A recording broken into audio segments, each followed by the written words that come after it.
ada saksi dari Reza Gladys, seperti apa sih Bang? Ya, kami selaku tim kuasa hukum dari Dr. Oki, ya, hari ini sebenarnya ingin bisa berjumpa dengan kuasa hukumnya RG. Kenapa?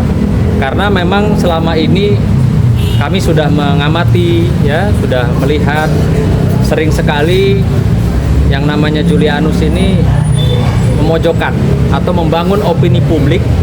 Klien kami seolah-olah adalah seorang sindikat, yang dimana sindikat itu adalah satu predikat yang sangat-sangat negatif, sangat dapat mencemarkan atau merusak nama baik klien kami Dr. Oki yang belum pernah tersangkut urusan hukum, apalagi ada putusan hukum dia sebagai terpidana. Maka tadi kami selaku tim kuasa hukum pengen, ya, berjumpa secara profesional yang seharusnya kalau seorang pengacara berbicara apalagi di hadapan teman-teman media, dia harusnya bisa menunjukkan bukti. Kalau dia bilang Dr. Oki adalah seorang sindikat, dia harus bisa menunjukkan bukti. Apakah ada putusan hukum yang inkrah, apakah ada laporan polisi, apakah klien kami menjadi tersangka, ya. Bahkan di persidangan, ya, kawan kami Nikita Mirzani saja Dr. Oki tidak menjadi terdakwa. Artinya dia sudah membangun opini menjelekkan klien kami tanpa dasar. Kami perlu ingatkan bahwa kita sesama advokat itu tidak kebal hukum. Ketika dia menyampaikan ke hadapan publik dan tidak bisa, ya, membuktikan, maka akan ada upaya hukum dari pihak kami. Ya, teman-teman semua, bahwa hari ini sebenarnya kita lihat sangat ramai, ya, karena hari ini puncaknya pemeriksaan namanya saksi korban. Nah, kehadiran saksi korban itu menunjukkan bahwa dia harus bisa simetris antara keterangan dia dan juga keterangan dan alat bukti yang lain. Dari awal saya sampaikan bahwa Nikita itu bisa bebas kalau keterangan dia sebagai saksi tidak sejalan dengan alat bukti, tidak sejalan dengan saksi-saksi yang lain. Karena kalau bicara tentang pidana, bicara tentang alat bukti. Alat bukti ada 5, keterangan saksi, petunjuk, surat. Kita juga ada keterangan daripada terdakwa, keterangan ahli.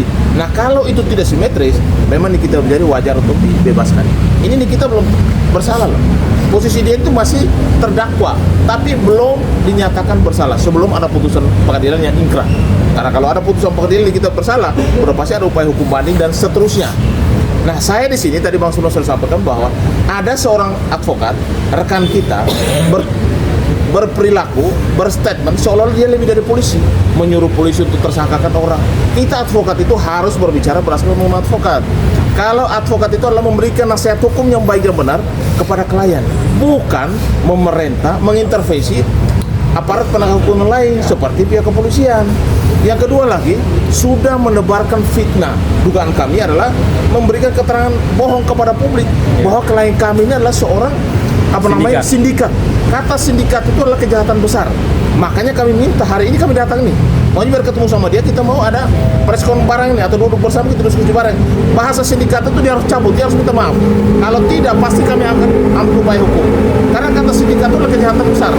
Pernahkah klien kami si Dr. Oki dilaporkan atau jadi tersangka atau jadi terdakwa? Dia kan belum pernah. Lalu kata sindikat itu berasal dari mana? Makanya sebenarnya kami datang minta klarifikasi yang bersangkutan. Kalau memang kata itu tidak ada dan dia salah ucap, sebagai advokat lebih baik gentleman, dia minta maaf. Kalau dia tidak datang ke kantor kami yang datang ke kantornya dia. Supaya kami mau konfirmasi kepada yang bersangkutan, kenapa dia bicara tentang sindikat kepada klien kami Dr. Oki. Dia harus bertanggungjawabkan itu, ya. Oke, tadi Reza Gladys juga pada saat memberikan kesaksian dia menyebut Dr. Oki adalah orang pertama yang memberikan nomor mail dan akhirnya berujung. Ya, sekarang pertanyaan saya, ya, memberikan, emang klien saya ujuk-ujuk memberikan gitu kepada DRG? Kan tentunya atas permintaan, ya, atas permintaan. Jadi ya kita sama-sama tahu lah, si korban mengaku diperas, tapi kok si korban yang intens istilahnya minta nomor telepon dari klien kami. Untuk apa?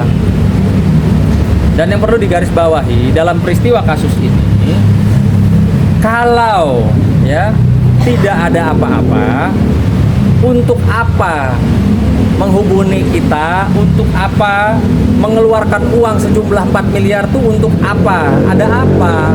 4 miliar duit yang sangat besar loh, ya.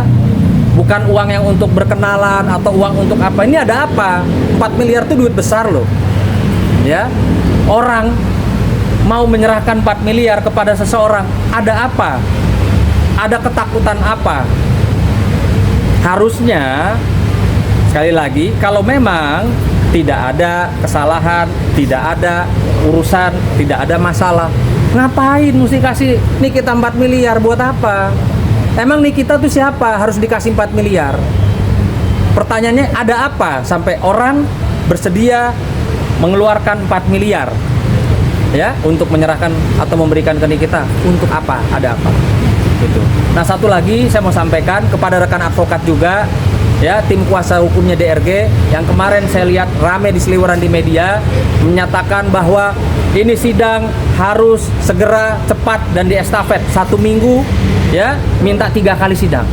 Emang dia siapa? Ya, pertanyaan saya, emang Anda siapa? Nyuruh-nyuruh jaksa atau nyuruh pengadilan untuk kasus ini ya disidangkan seminggu 3 kali. Emang Anda siapa? Emang Anda pikir Anda banyak duit bisa atur-atur gitu? Atur-atur pengadilan? Ya, ingat, ada azas peradilan bahwa persidangan itu harus yang sesederhana dan ekonomis. Lah kalau sekarang seminggu disuruh pengadilan harus sidang Nikita misalnya Senin, terus nanti misalnya Rabu, terus nanti Jumat, itu pakai duitnya siapa?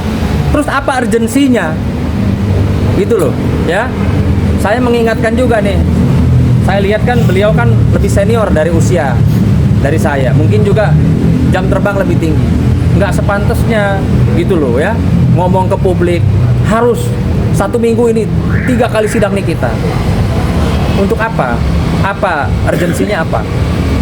Apakah ini kasus politis, kasus teroris, kasus yang menyebabkan mungkin kegaduhan yang luar biasa?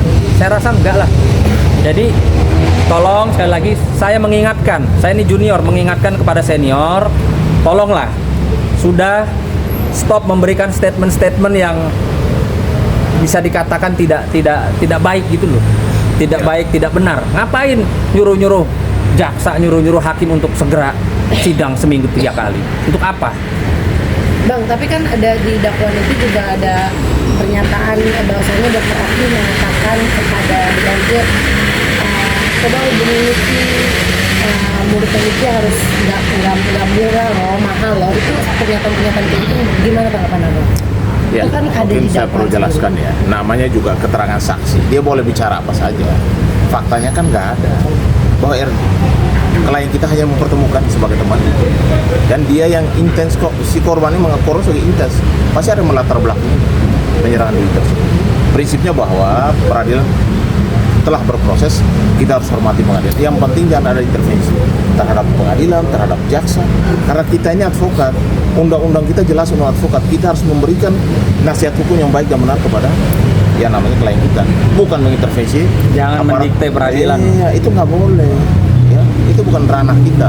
Makanya saya ingatkan si Pak Anus ini, ya, lo kalau memang gentleman ketemu saya, udah kita debat aja. Mau debat di mana pun saya siap kok. Dari dulu saya sudah bilang, udah debat aja. Saya akan minta klarifikasi. Kenapa dia bilang Dr. Oki itu adalah sindikat? Ya. Dia harus pertanggungjawaban perbuatan omongan dia, omongan yang gede itu loh, yang seliuran kemana-mana. Kalau lu nggak datang ke kantor saya datang ke kantor kamu, gitu loh. Kita biar jelaskan dan selesaikan urusan ini karena ini fitnah. Dan saya yakin adalah kebohongan publik yang sangat besar. Iya. Bahasa yang namanya sindikat itu adalah kejahatan besar. Makanya dia harus buktikan itu. Oke? Oke. Cukup ya? Siap. Cukup, Pak. Terima kasih. Terima kasih ya, Pak.